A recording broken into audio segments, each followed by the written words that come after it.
Good morning, good afternoon, good evening, YouTube. Ryan Engelstad here, Thunderdome, Minnesota.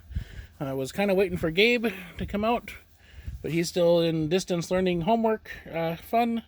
So I'll make my part of the video, and he wants to do another one talking about his experience yesterday. So this will be an after action report for the battle we had yesterday in St. Paul, which was a lovely fallish day, just like today. So we answered the question, can you go to Walmart, pick up a Nexus Pro, 100 darts, and go to a battle with competitive Nerfing and have fun? And the answer is yes. These are the guys who have the homemade, PVC bows and, whatnot with PVC springs, clothespins, and whatnot, and can shoot you across a pretty good field in the face and still, make it feel like you just got slapped. So having these as competitive was pretty good. So we are going to have to try to find more magazines, of course.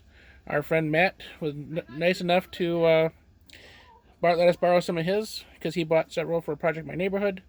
So we just used some of his mags. He still had plenty, and Gabe pretty much ran this the whole time.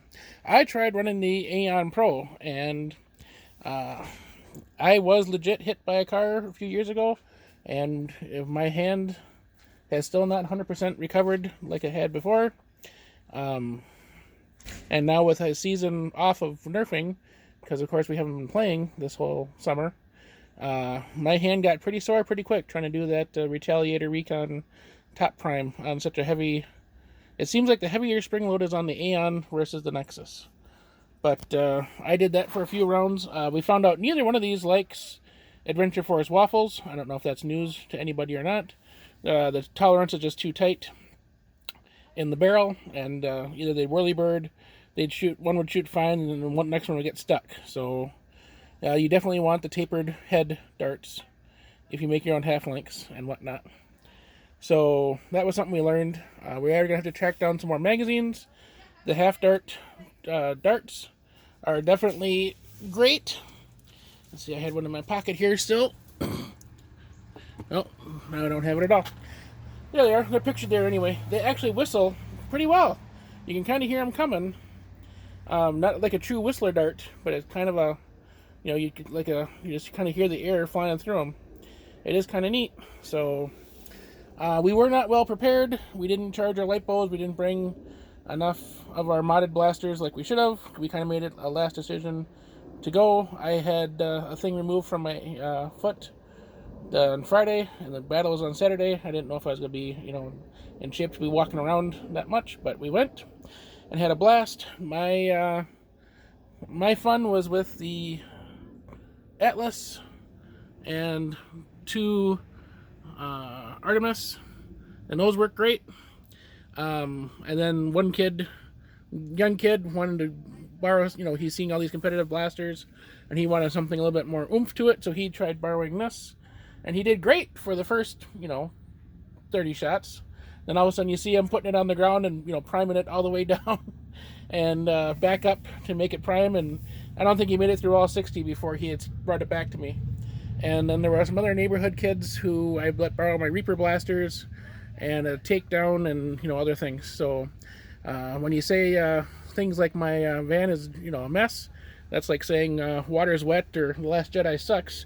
Because this is how we roll when we go to a battle, as we bring, plenty of our own darts, we bring our own balls, we bring the rival picker-uppers, and we also found out these are great for picking up half-length darts. At this, where we played, actually does have acorn trees, so you actually have to be careful. Luckily, nobody had a Prometheus or Nemesis or anything, but we heard from Oshkosh Group that, those rival blasters will shoot an acorn across the field, just like a rival ball. So if you have those trees on the property that you're playing on, you do still have to watch out for that. So we are definitely going to be looking into getting more of the half-length mags and some of the half-length darts.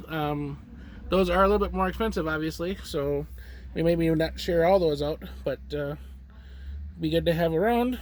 And it's just like anything else. Rival used to be the most expensive kit on the block, and now we're finding decent options, secondhand.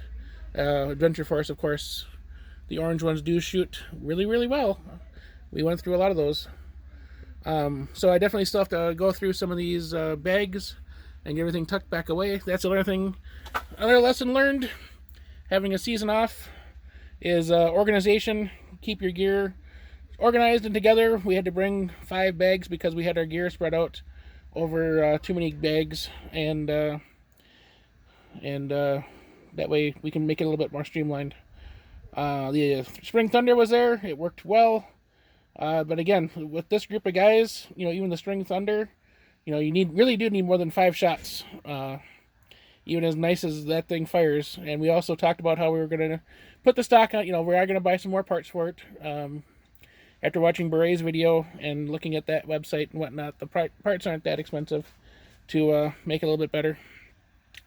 So we're going to be looking into that, and that's what Gabe wanted to talk more about, was the Spring Thunder. He really liked that blaster. So we're going to leave it there for now. We all did wear masks, and it did work out well. We did share blasters with neighborhood kids that came and wanted to play. The one thing I didn't bring was enough safety glasses. I guess I could have brought more of those to share. Now, this wasn't my event. This was another guy's event, Minnesota Nerf, and we just, help out where we can, of course. And that's why we bring our own ammunition, is because we don't want to deplete all his, because when people come and, if you've ever gone to an event, you're filling 10 mags, that can deplete a dart pool pretty quick. So we still did share things out. We still did have a great time. Just like I said, a gorgeous day. Couldn't ask for nicer weather. And yeah, so stay safe. Follow your rules. Keep your mask on. We'll see you in the next video. Bye.